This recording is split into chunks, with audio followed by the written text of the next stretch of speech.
بسم اللہ الرحمن الرحیم۔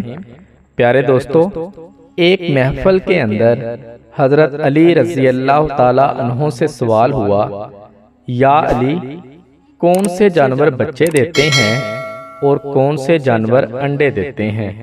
حضرت علی رضی اللہ تعالی عنہ نے جواب دیا کہ جن کے کان اندر ہیں وہ انڈے دیتے ہیں اور جن کے کان باہر ہیں وہ بچے دیتے ہیں۔ وہ آدمی جواب سن کر بیٹھا تو ایک دوسرا آدمی کھڑا ہو گیا اور یہی سوال دہرایا، یا علی، کون سے جانور بچے دیتے ہیں اور کون سے جانور انڈے دیتے ہیں؟ اب سائل بدلا تو حضرت علی رضی اللہ تعالی عنہ نے بھی خیرات بدلی، چونکہ حضرت علی رضی اللہ تعالی عنہ کبھی بھی نئے سائل کو پرانی خیرات نہیں دیتے، اس لیے حضرت علی رضی اللہ تعالی عنہ کا جواب بھی بدلا۔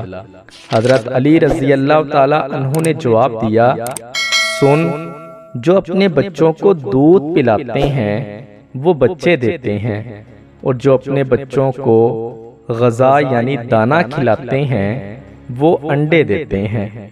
دوسرا آدمی جواب سن کر بیٹھا تو ایک تیسرا آدمی کھڑا ہو گیا اور یہی سوال دہرایا، یا علی، کون سے جانور بچے دیتے ہیں اور کون سے جانور انڈے دیتے ہیں؟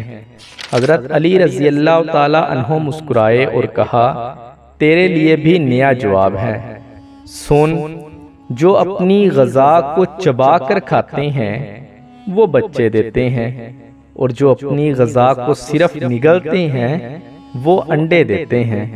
مجمع پر حیرانی چھائی اور ہر کوئی خاموش ہو گیا۔ حضرت علی رضی اللہ تعالی عنہ نے فرمایا، سنو، خاموش کیوں ہو گئے ہو؟ اگر اب بھی کسی کی تسلی نہیں ہو رہی تو سوال کرو۔ میں ابو طالب کا بیٹا علی تمہیں قیامت تک دعوت دیتا ہوں، تم یہی سوال دہراتے رہو، میں ہر دفعہ تمہیں نیا جواب دیتا رہوں گا۔ پیارے دوستو، امید کرتا ہوں آپ کو آج کی یہ ویڈیو اچھی لگی ہوگی۔ اس طرح کی مزید اچھی ویڈیو سننے کے لیے ہمارے چینل کو سبسکرائب کریں اور ساتھ بیل آئیکن کو بھی کلک کر دیں تاکہ ہماری ہر نئی آنے والی ویڈیو کا نوٹیفیکیشن آپ کو ملتا رہے۔ شکریہ۔